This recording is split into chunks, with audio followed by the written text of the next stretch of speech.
Praise the lord Jesus my life MS channel ಅನ್ನು ನೋಡುತ್ತಿರುವ ನನ್ನೆಲ್ಲ ಆತ್ಮಿಕ ಸ್ನೇಹಿತರಿಗೆ ಹೃತ್ಪೂರ್ವಕವಾದ ವಂದನೆಗಳನ್ನು ಸಲ್ಲಿಸುತ್ತೇನೆ. ನೀತಿಯನ್ನು ಮೊದಲಿಗೆ ಹುಡುಕಿರಿ, ಆಗ ಇವೆಲ್ಲವೂ ನಿಮಗೆ ಅನುಗ್ರಹಿಸಲ್ಪಡುವವು.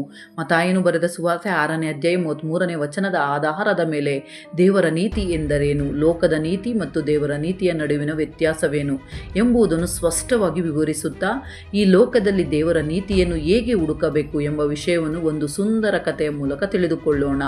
ರಂಗಾಪುರ ಎಂಬ ಊರಿನಲ್ಲಿ ರಾಮಯ್ಯ ಎಂಬ ರೈತನು ವಾಸಿಸುತ್ತಿದ್ದನು. ಅವನಿಗೆ 2 ಪುತ್ರರು, ಸೋಮು ಮತ್ತು ರಾಮು. ಸೋಮು ದೊಡ್ಡವನು, ಅವನಿಗೆ ಲೋಕಜ್ಞಾನ ಹೆಚ್ಚು, ಹಣದ ಮೇಲೆ ಅಪಾರ ಆಸಕ್ತಿ. ರಾಮು ಚಿಕ್ಕವನು, ಅವನು ಬಹಳ ಸೌಮ್ಯ ಸ್ವಭಾವದವನು, ಬಾಲ್ಯದಿಂದಲೇ ದೇವರ ಭಯ ಹೊಂದಿದವನು. ಪ್ರತಿ ಭಾನುವಾರ ಚರ್ಚಿಗೆ ಹೋಗುವುದು, ಬೈಬಲ್ ಓದುವುದು, ಯಾರಿಗಾದರೂ ಕಷ್ಟ ಬಂದರೆ ಸಹಾಯ ಮಾಡುವುದು, ಇವೆಲ್ಲವೂ ಅವನ ಅಭ್ಯಾಸವಾಗಿತ್ತು. ಕಾಲ ಕಳೆಯಿತು. ಅವರ ತಂದೆ ವೃದ್ಧಾಪ್ಯದಿಂದ ನಿಧನರಾದರು. ಇಷ್ಟು ದಿನ ಒಟ್ಟಾಗಿ ಬದುಕಿದ ಸಹೋದರರ ನಡುವೆ ಆಸ್ತಿ ಹಂಚಿಕೆ ಎಂಬ ದೊಡ್ಡ ಕಲಹ ಆರಂಭವಾಯಿತು. ಅವರಿಗೆ ಒಟ್ಟು 10 ಎಕರೆ ಭೂಮಿ ಇತ್ತು. ಅದರಲ್ಲಿ ಊರಿಗೆ ಹತ್ತಿರವಾಗಿರುವ 5 ಎಕರೆ ತುಂಬ ಫಲವತ್ತಾದ ಭೂಮಿ. ಅದಕ್ಕೆ ಬೋರ್ವೆಲ್ ಸೌಲಭ್ಯವೂ ಇತ್ತು. ಯಾವ ಬೆಳೆ ಬೆಳೆದರೂ ಬಂಗಾರದಂತೆ ಫಲಿಸುತ್ತಿತ್ತು.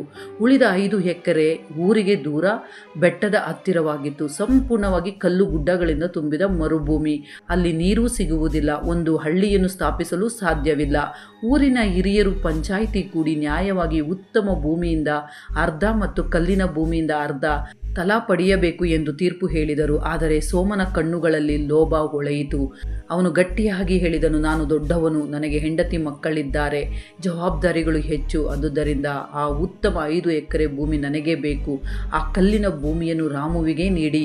ಅವನಿಗೆ ಇನ್ನೂ ಮದುವೆಯಾಗಿಲ್ಲ, ಕಷ್ಟಪಟ್ಟು ಅದನ್ನು ಸುಧಾರಿಸಿಕೊಳ್ಳಬಹುದು. ಊರಿನ ಜನರು ಇದನ್ನು ಕೇಳಿ ಆಕ್ರೋಶಗೊಂಡರು. ಇದು ಯಾವ ನ್ಯಾಯ? ಸೋಮು ತನ್ನ ತಮ್ಮನನ್ನು ಮೋಸಗೊಳಿಸುತ್ತಿದ್ದಾನೆ ಎಂದು ಕೆಲವರು ಗದರಿಸಿದರು. ರಾಮುವಿನ ಸ್ನೇಹಿತರು ಬಂದು, ರಾಮು ಒಪ್ಪಿಕೊಳ್ಳಬೇಡ, ನಾವು ನ್ಯಾಯಾಲಯಕ್ಕೆ ಹೋಗೋಣ, ನಾವು ಸಾಕ್ಷಿ ಕೊಡುತ್ತೇವೆ, ಆಸ್ತಿಯಲ್ಲಿ ಸಮಾನ ಹಕ್ಕು ನಿನ್ನದು, ಅದನ್ನು ಬಿಡಬೇಡ ಎಂದು ಪ್ರೇರೇಪಿಸಿದರು. ಇದೇ ಲೋಕದ ನೀತಿ. ನಿನ್ನದು ನಿನಗೆ ಸಿಗಬೇಕು, ಎದುರಾಳಿಯನ್ನು ಬಿಡಬಾರದು. ಆದರೆ ರಾಮು ಮೌನವಾಗಿ ಆಲೋಚಿಸಿದನು. ಅವನ ಮನಸ್ಸಿನಲ್ಲಿ ಭಾನುವಾರ ಪಾಸ್ಟರ್ ಹೇಳಿದ ವಾಕ್ಯ ನೆನಪಿಗೆ ಬಂತು. ಮೊದಲು ದೇವರ ರಾಜ್ಯವನ್ನು ಆತನ ನೀತಿಯನ್ನು ಹುಡುಕಿರಿ, ಆಗ ಇವೆಲ್ಲವೂ ನಿಮಗೆ ಅನುಗ್ರಹಿಸಲ್ಪಡುವವು. ಮತ್ತಾಯನು ಬರೆದ ಸುವಾರ್ತೆ 6ನೇ ಅಧ್ಯಾಯ 33ನೇ ವಾಕ್ಯದಲ್ಲಿ ಹೀಗೆ ಹೇಳಲಾಗಿದೆ. ರಾಮು ಕಣ್ಣು ಮುಚ್ಚಿ ಪ್ರಾರ್ಥಿಸಿದನು, ಪ್ರಭುವೇ, ಭೂಮಿಯನ್ನು ಕೊಡುವವನು ನೀನೇ, ಅದನ್ನು ಫಲಿಸುವವನು ನೀನೇ. ಅಣ್ಣನೊಂದಿಗೆ ಜಗಳ ಮಾಡಿ ನ್ಯಾಯಾಲಯಗಳ ಸುತ್ತಾಡಿ ನನ್ನ ಮನಃಶಾಂತಿಯನ್ನು ಕಳೆದುಕೊಳ್ಳಲು ನನಗೆ ಇಷ್ಟವಿಲ್ಲ. ನಿನ್ನ ರಾಜ್ಯ ಎಂದರೆ ಶಾಂತಿ. ನಾನು ಆಸ್ತಿಯನ್ನು ಕಳೆದುಕೊಂಡರೂ ಪರವಾಗಿಲ್ಲ, ಆದರೆ ನಿನ್ನ ಶಾಂತಿಯನ್ನು ಕಳೆದುಕೊಳ್ಳಬಾರದು. ನೀನೇ ನನಗೆ ನ್ಯಾಯ ಮಾಡು. ಎಲ್ಲರೂ ನೋಡುತ್ತಿರುವಾಗ ರಾಮು ಹೇಳಿದನು, ಅಣ್ಣಯ್ಯ, ನಮ್ಮಿಬ್ಬರ ನಡುವೆ ಜಗಳ ಬೇಡ. ನಿನಗೆ ಆ ಉತ್ತಮ ಭೂಮಿಯೇ ಬೇಕಾದರೆ ನೀನೇ ತೆಗೆದುಕೋ. ನಾನು ಈ ಕಲ್ಲಿನ ಭೂಮಿಯನ್ನು ತೆಗೆದುಕೊಳ್ಳುತ್ತೇನೆ. ದೇವರು ನನಗೆ ಜೊತೆಯಾಗಿರುವನು ಎಂದು ಹೇಳಿ ಸಹಿ ಹಾಕಿದನು. ಊರಿನವರೆಲ್ಲರೂ ರಾಮುವನ್ನು ನೋಡಿ ನಕ್ಕರು. ಇವನಿಗೆ ಹುಚ್ಚಿ ಹಿಡಿದಿದೆ, ತನ್ನ ಕೈಯಿಂದಲೇ ಬಂಗಾರದಂತೆ ಇರುವ ಭೂಮಿಯನ್ನು ಬಿಟ್ಟುಕೊಟ್ಟನು ಎಂದು ಹಾಸ್ಯ ಮಾಡಿದರು. ಸೋಮು ಮಾತ್ರ ಜಯ ಸಾಧಿಸಿದಂತೆ ಗರ್ವದಿಂದ ನಕ್ಕನು. ಅವನು ತನ್ನ ಉತ್ತಮ ಹೊಲದಲ್ಲಿ ಬಿತ್ತನೆ ಮಾಡಿ ಕೂಲಿಕಾರರನ್ನು ನೇಮಿಸಿ ಕೆಲಸ ಮಾಡಿಸುತ್ತಿದ್ದನು. ಆದರೆ ರಾಮು ಆ ಕಲ್ಲಿನ ಭೂಮಿಯ ಕಡೆಗೆ ಹೊರಟನು. ರಾಮು ಆ ಕಲ್ಲಿನ ಭೂಮಿಗೆ ತೆರಳಿದನು. ಬಿಸಿಲು ತೀವ್ರವಾಗಿ ಹೊಡೆಯುತ್ತಿತ್ತು. ಎಲ್ಲೆಡೆ ಕಲ್ಲುಗಳೇ ಕಾಣುತ್ತಿವೆ. ಆದರೂ ರಾಮು ನಿರಾಶೆಯಾಗಲಿಲ್ಲ.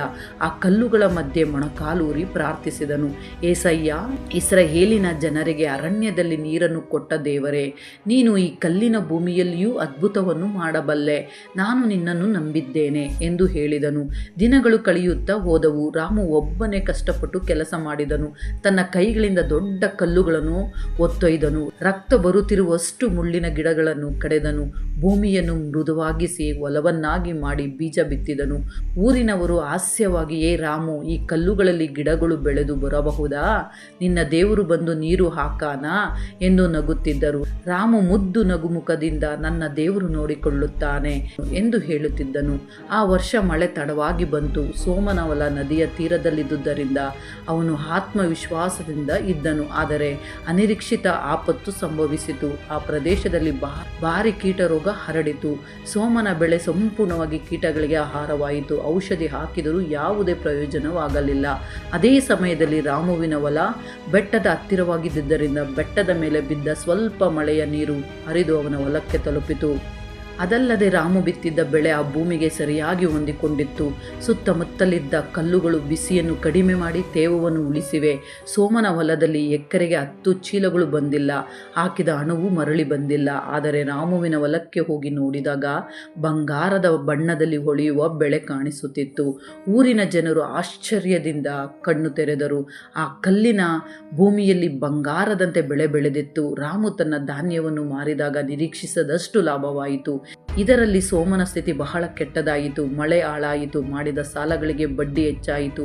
ಸಾಲ ಕೊಟ್ಟವರು ಸೋಮನ ಮನೆಯ ಮುಂದೆ ಬಂದು, ಹಣ ಕೊಡ್ತೀಯಾ ಇಲ್ಲವೇ ಮನೆ ಜಪ್ತಿ ಮಾಡೋಣವಾ ಎಂದು ಕೂಗಿದರು. ಸೋಮನಿಗೆ ಮಹಾ ಹಾನಿಯಾಗುವ ಪರಿಸ್ಥಿತಿ ಬಂತು.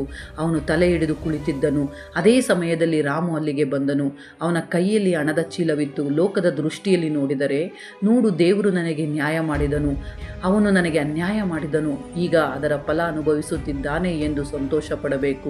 ಆದರೆ ರಾಮು ಹುಡುಕಿದ್ದು ದೇವರ ನೀತಿ. ದೇವರ ನೀತಿಯಲ್ಲಿ ದ್ವೇಷವಿಲ್ಲ, ಪ್ರೀತಿ ಇರುತ್ತದೆ.